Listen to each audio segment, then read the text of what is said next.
Hi everybody, it's Kevin, and in this video we're going to be turning a regular envelope and a card base into some packaging ideas.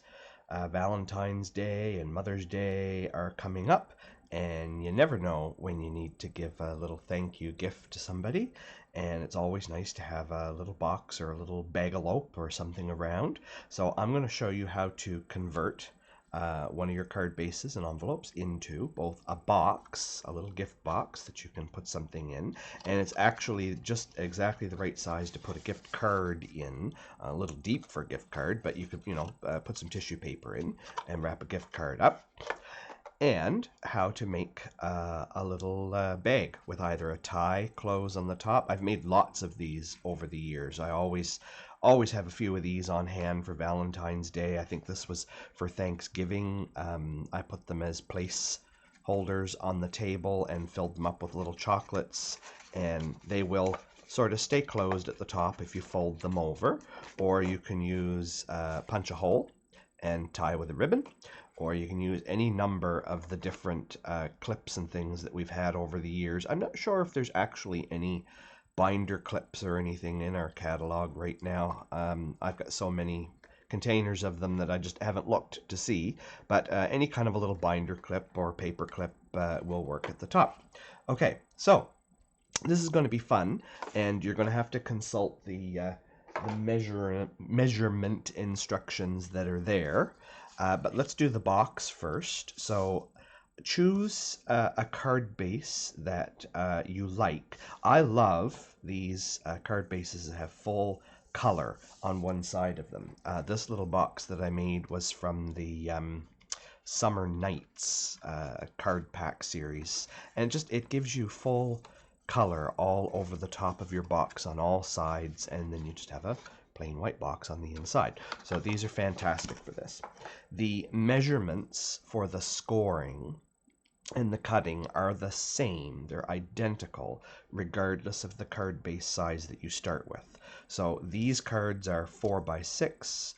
You can do this with any card base size. So I often make them with the Paper Pumpkin card bases, because the Paper Pumpkin card bases often come fully printed like this, but you could also use any of our Memory and More card bases as well. They often have beautiful printed front panels on them. Okay, and I'm just going to bring in my trimming tool here, and we're going to do some scoring.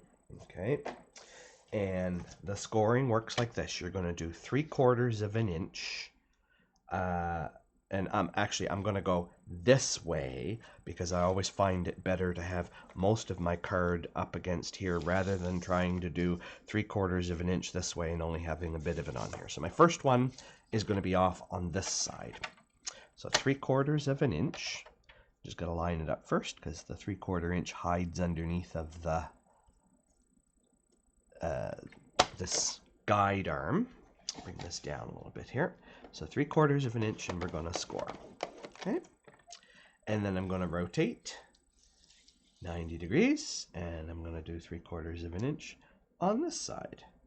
Because it's a box, we're making the depth of the box, and it's going to be 3/4 of an inch all the way around. And I'm going to go over here and do 3/4 of an inch on the white part. And then I'm actually going to move it in another 3/4 of an inch. I need 2 3/4 of an inch here, which would bring it right to the brown edge on this trimmer. If you have the old trimmer or whatever, you may have to actually turn that one around and do it 3/4 of an inch here, and then take it in the other 3/4 of an inch, which would be 1.5. Okay, and then we do this side 3/4 of an inch, and then there's one more important one, and that is on what is going to be the top of our box. We already have a score line down the middle here. We need to do another one 3/4 of an inch in from this line. So I'm going to line up where my color is. That's going to be hard on this trimmer because I can't see the the line. So have it down here where I can see the line, and I know that this edge here is at 3 1/4. So now I can slide it up here and put it at my 3 1/4, and I know that this is underneath there somewhere is at the 3/4. All right. Like I say, watch the measuring diagram that's on the project page here, and it'll tell you exactly where to put all of those. Now, I'm going to make some marks with a pen here, just for where we're going to do some cutting, okay? So this on your white side, this one is going to go away, and this one is going to go away. Everything else is just going to be a snip, and we are going to bevel the edges on a couple of them. So, starting here, I'm going to cut in. We're going to create some little flaps. Okay, so I'm cutting in, and actually I could have done this a little easier, save myself a cut. It was silly to do that. We're going to bevel both of these, so I'm cutting a triangle out, but actually I ended up with 2 pieces because I cut it straight up the middle first. Doesn't matter. So we're gonna bevel that one, okay? And if it's easier for you to do these from left to right, do exactly the same thing on this side. So we'll just do one less cut. I'm just gonna cut in on an angle there and cut in on an angle there. Take out one piece. There we are. Okay. Moving on to the next one. We are not wedging that one.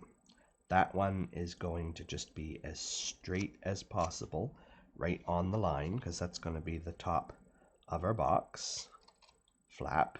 We don't need to do that one, okay?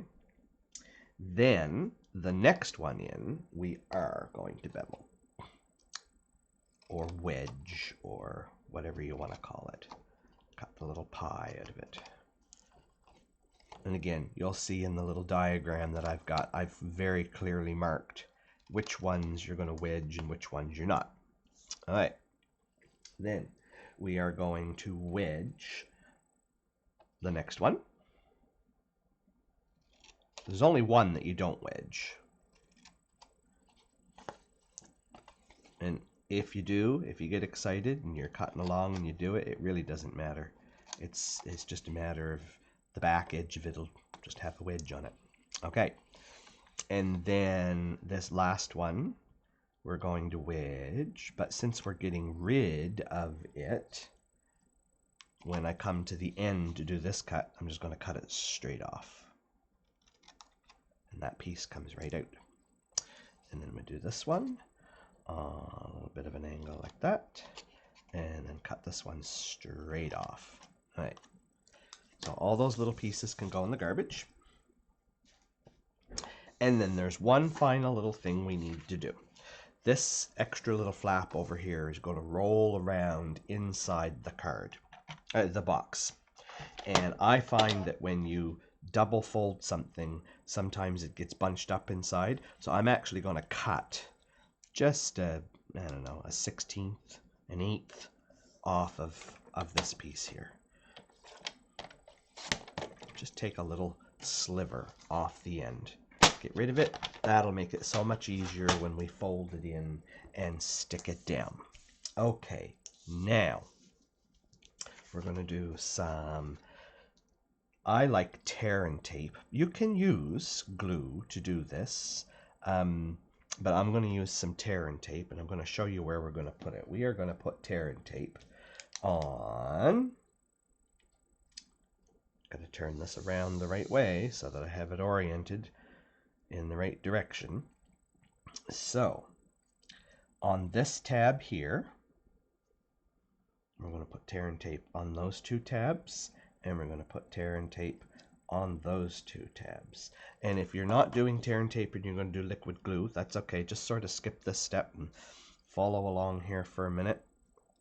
I am going to actually use my snips to cut the tear and tape because I don't want raggedy edges here. I want to get some nice straight pieces, and I'm going to double them. You're going to see here I'm going to put two little pieces next to each other. If you've got wider tape, use wider tape. Okay, like that. There. I like a nice sturdy box when I build it. Don't want it to fall apart. And I find with the glue, it's okay, but you've got to hold it for a minute. You got to be patient and let it dry a little bit before you let go and move on to the next tab, or it'll wiggle all over the place and let go. So that's why I like the tear and tape. The Seal Plus tape runner also works very well for this. It's a pretty sticky adhesive, and once you stick it, it's stuck. It's not going anywhere. Okay, so I've got my 4 little tabs all done up with tape. And then the last one would be that one that we trimmed the little piece off of. And I will tear this one because I want to stick it on there. Just give me 1 second to think about this. We got to flip it over and put it on the back because it's going to fold in. Yes, so it's going to fold in. We want to stick it when it's folded in, so I'm putting it close to the outside edge on the back. Okay, now we can do all of our folds. So everything folds up and away from the color. So, and you don't have to use a bone folder to do this. It just needs to be creased with your thumbs. So fold everything up and in. Okay, and then turn and do the same to all the other folds like this, and you can start to see the box take shape already. So all our little flaps are gonna come up. Oh, silly me. We need sticky on those other 2 flaps too, of course. How are we going to put our lid together if we don't have... So all 6 of the little tabs get glue. Looking over here at my notes, my cheat notes on the side, I always make a template and write everything down, and I forgot to put X's on my little template one to tell me where to put the sticky tab. But as I'm thinking about putting this together, it's like, well, of course you have to glue all the tabs in. That's okay. This is live crafting. There we go. Okay, so let's start with the bottom of our box first, because we've got to do both sides of these. So I'm just going to start with this front edge and my white tabs, and I'm going to just use my pokey tool here to get the release paper off. And because we've wedged these, you don't line it up with the line of your wedge. You line it up between the 2 edges so that it's nice and square. What the wedging does is it hides anything that would accidentally stick up because you cut it crooked here, and it makes sure that you don't bind up down in the corner of the box here. So it allows you to square that edge up nice. And then we'll do the other side. Get these off. Do the same here. Square that up. Make it look nice. Alright. Just got to straighten this out here because I wasn't square. Make it look nice and straight. All right. Then, this is the tab that we put the tear and tape on the back side. We'll take that one off, and it's just going to fold right over inside like that. Okay. Then we can do the back edge of our box.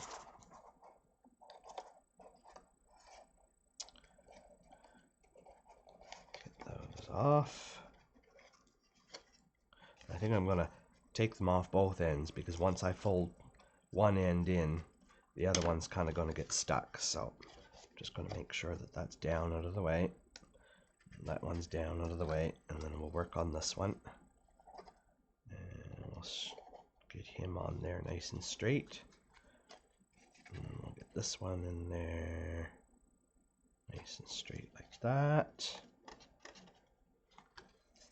There we go.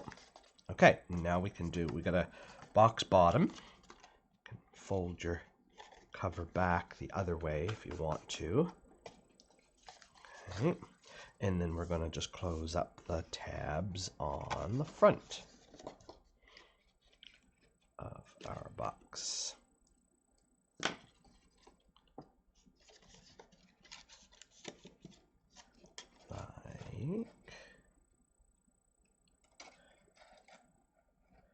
Get in there, you like that.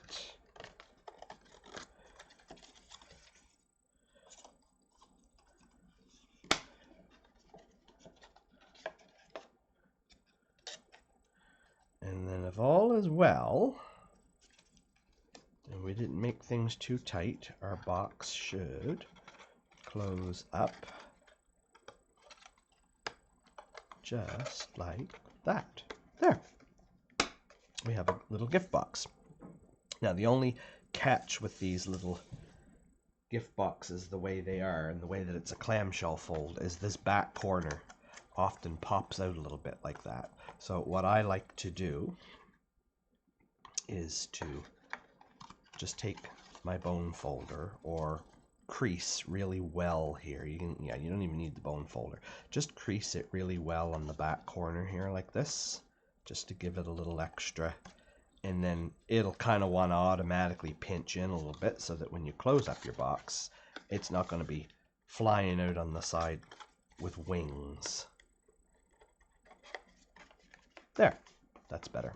Okay, and if you have a round punch tool, this is something that you can do, is put a little finger notch, or for that matter you can cut it with a pair of scissors. Just a little thumb notch there actually makes it easier to open and close them.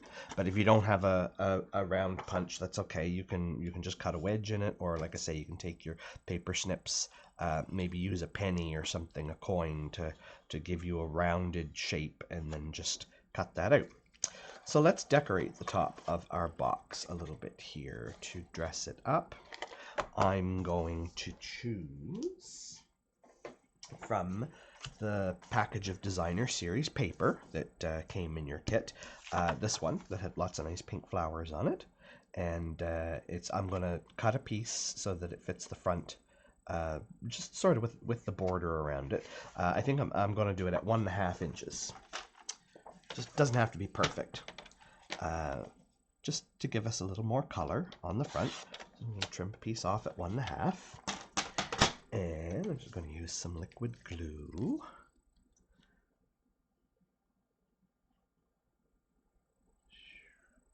Just like that.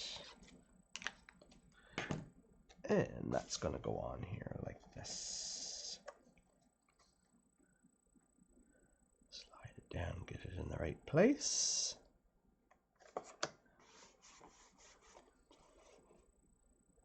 There we are. And then I've got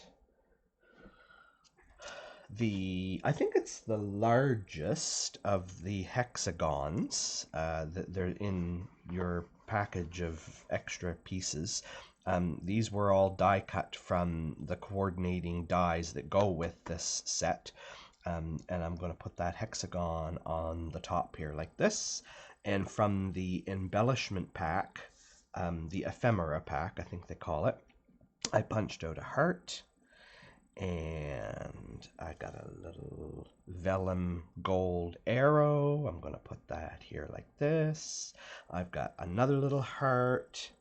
I'm going to put that off here on the corner somewhere. I'm going to do some stamping too. I want to put a sentiment on this. So we suggested the Celebrating You stamp set simply because it's all sentiments. And all of these projects that you're going to see here in this Craft Day in a Box, you can use any sentiment on them you want to make them anything you like. And so I chose the Just For You because I think it's going to fit right in here perfectly at the top, right above my heart. And so that's what I'm going to do, is just for you, I'm going to use some Magenta Madness ink to stay in theme with what we're doing here. And just going to put this flat. I am going to just put my heart on there for a moment, just so I can see, is that going to fit? And I might, yeah, that's what I thought. I'm going to have to turn it so that my heart's down here in the corner of this. And that gives me a little more room and a little more width. Yes, it just is going to fit just exactly. All right. That means my hexagon's going to stick off the top and bottom of the box, but that really doesn't matter. Your tag on your box, you can decorate any way you want to. All right. Forgive me if my head gets in the view here. I'm just trying to make sure that I get this all centered, and I hope it's straight. We'll know in a moment. Oh yeah, that worked out just perfect. Beautiful, beautiful, beautiful. And then that other little heart is going to go up here on the top. All right. I think I'm going to add some depth to this with some dimensionals. That's exactly what I'm going to do.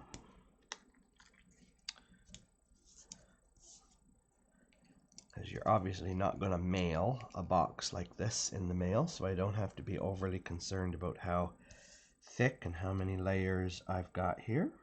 So my heart's going to go like that. My little gold vellum arrow, I'm actually not going to glue.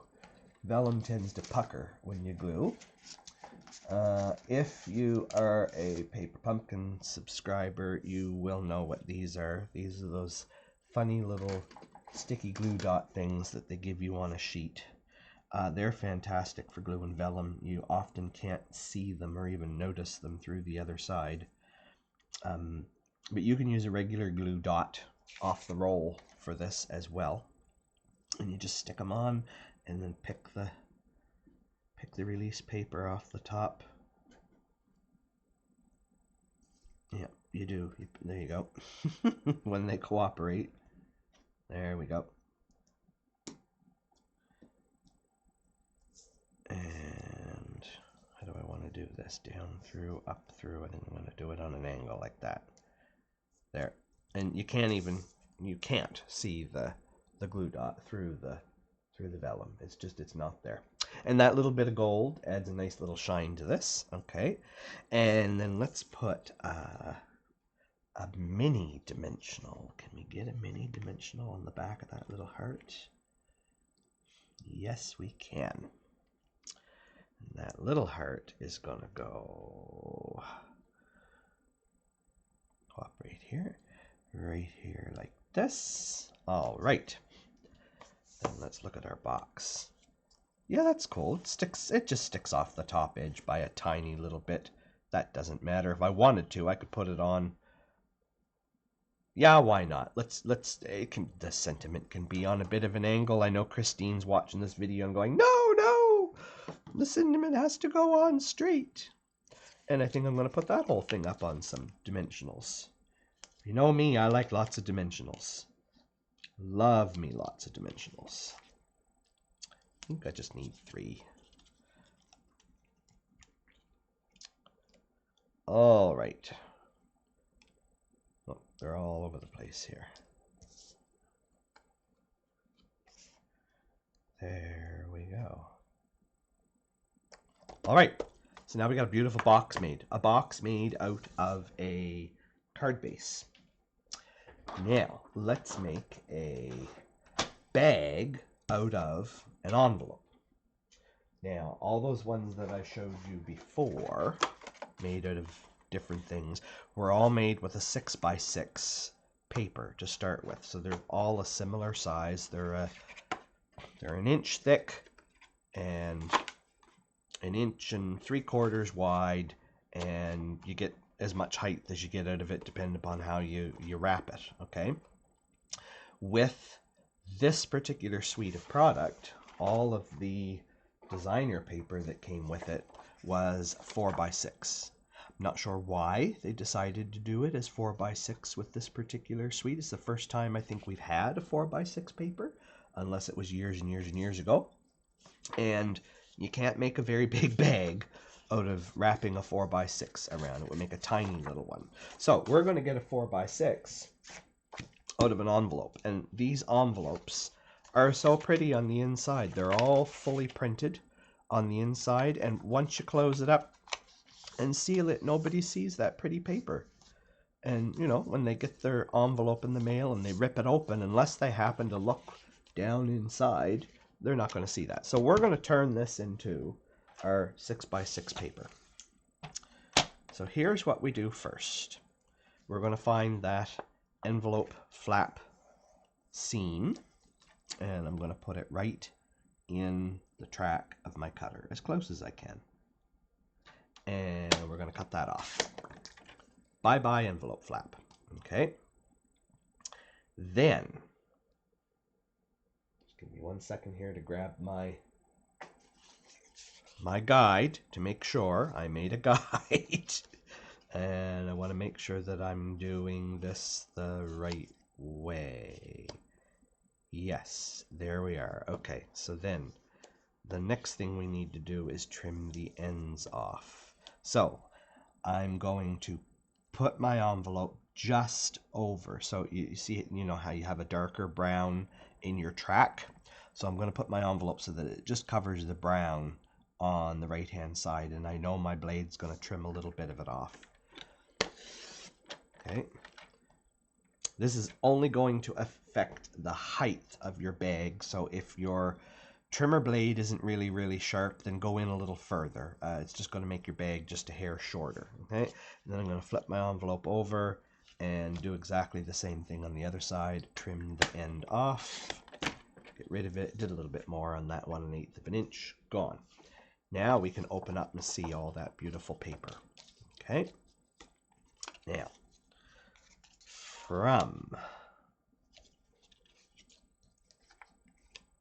get my measurements right here. I want to make sure that, because we're using this fold that's on here as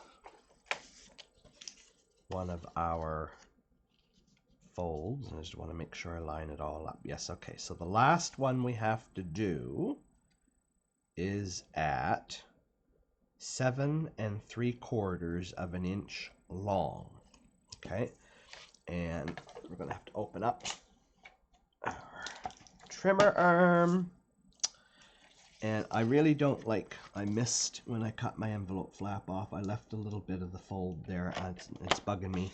So I'm just going to take another 1/16 off to make that nice and flat on that edge. Okay, 7 3/4 of an inch long. And that's going to get rid of the stuff over here. There we go. Look, almost exactly. So that gets rid of the curvy part and leaves us with nice square piece of paper. Okay, now we have to do some extra scoring. I'm just going to put my template back in here so that I give you the correct directions. So the end that has the two little curvy bits from the inside of the envelope where it was glued together, that's on your right. Okay, and we're going to start, we're going to go at 3/4 of an inch. And we're going to score. Then we're going to move over to 1 3/4 of an inch. And we're going to score. And then we're going to move over to 4 1/4 inch. There, like that. 4 1/4. And 5 1/4. All right. Then on our bottom, So whichever, because it really doesn't matter which way you do it, because one end's gonna be the bottom, one end's gonna be the top, and they're both the same, so it doesn't matter. You're gonna go at an inch, and you're gonna score like that. Okay, and that's it for scoring. Now we're going to do a little bit of trimming. Paper keeps moving on me here. So on that end where we made the score along the long, we've got to cut some flaps.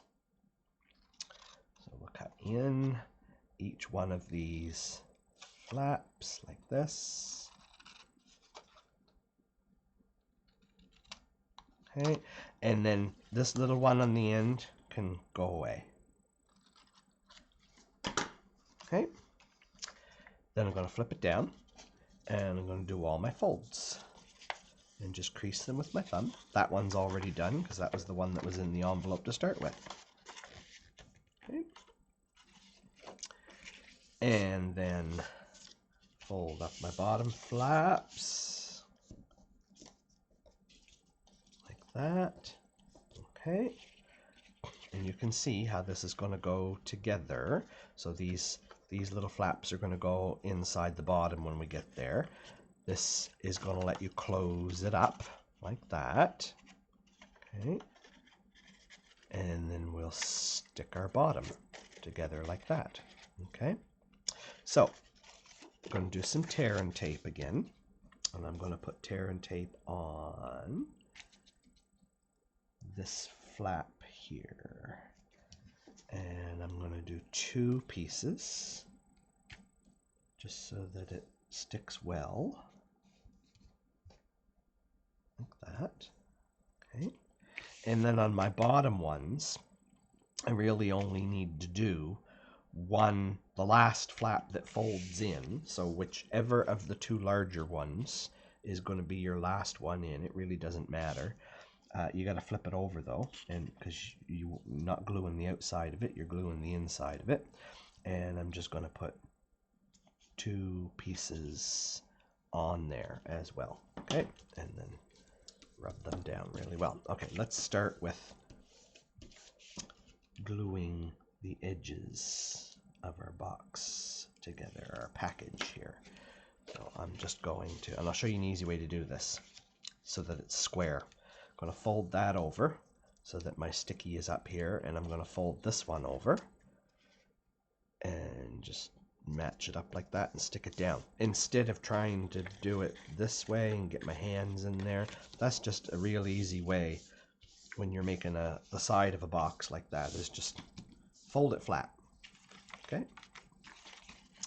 then I do my bottom. So my 2 little small flaps can go in first, big flap can go in like that, and then we'll do the one with the 2 stickies on it.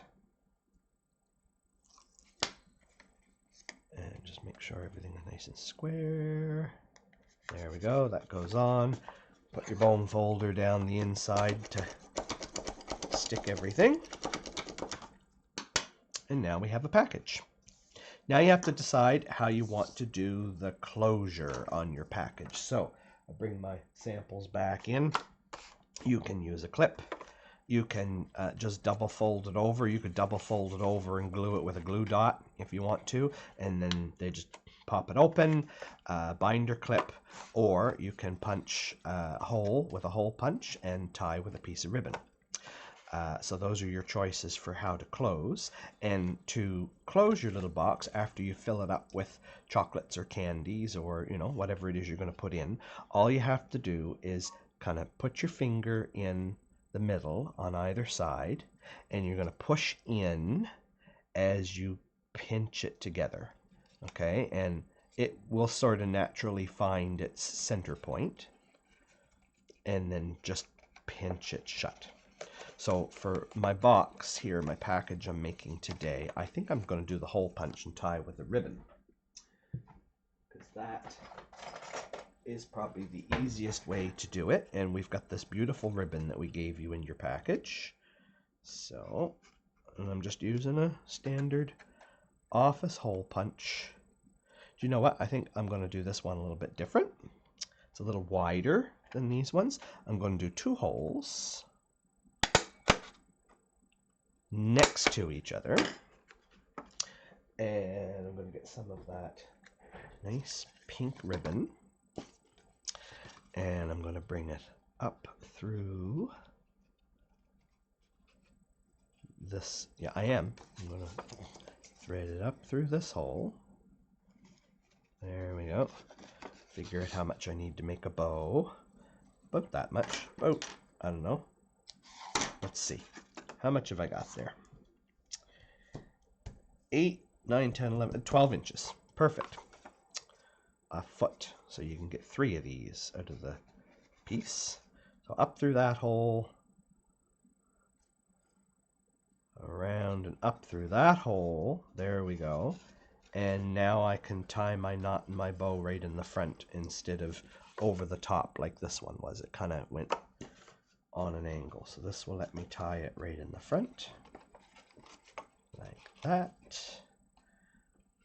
And then my bow will be on the front of my package. Like that. There we are. Just twist him around. All right, okay. Now we've got to do some decorating and some stamping, because what would this be without that? So, the largest circle from the shapes that you had. In the ephemera package, I found these beautiful flowers that match all the colors in this card base. From the Celebrating You, I chose the Grateful to Celebrate You Every Day, because that's a nice way to do it and use to put on treat packaging, because you know it's going to have chocolates in it and we're going to celebrate, and they can celebrate for several days. And I'm going to use pumpkin pie ink, because pumpkin pie is the sort of the spotty color in here. And I'm just going to put that on the circle. And I'm going to do it so the Celebrating You goes right across the middle. And I love stamping on circles because you can't get anything crooked on a circle. You can only get it a little to the left or a little to the right. But if it's crooked, you just turn the circle. Right. That. Then I want to use some of these hexagons too. So going to add. Yeah, I like that flower. That big pumpkin flower is going to work perfect right there like that. And I think I'm just going to glue it on. So that's just going to go over the edge like that. Put a little glue on the top here.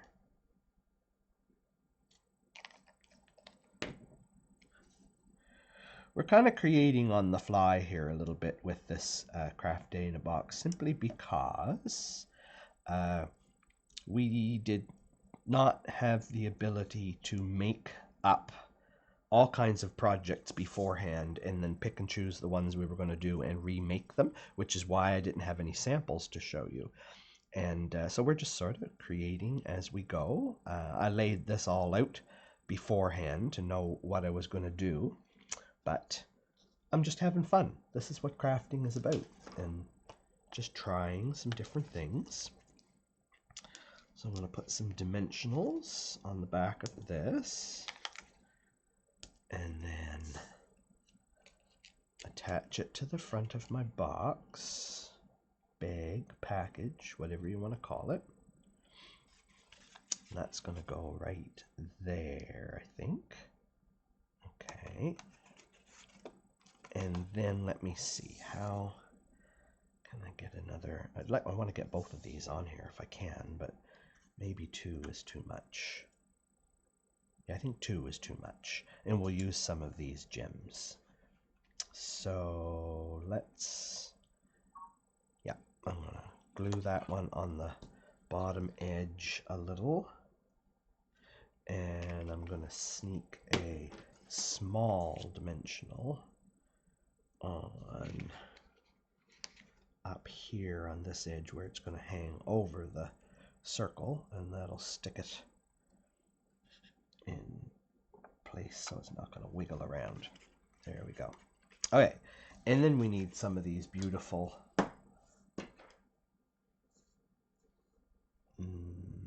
black. I'm going to go black because we don't have any black on here, and that will make it pop. A little one, big one, and maybe I'll do one pink one. I'll do the middle size of the pink ones. Where do I want to put them?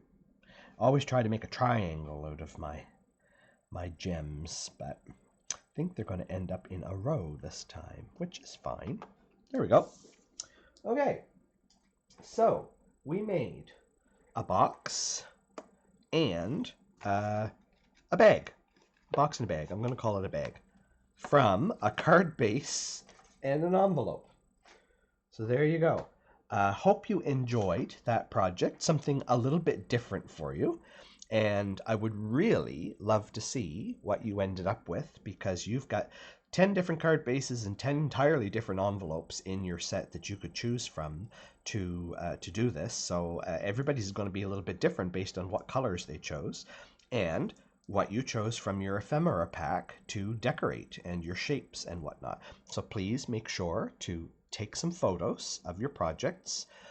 Click that Facebook button at the bottom of the project page on the website, and that'll take you to the specific post for this project where you can add your photos in the comments.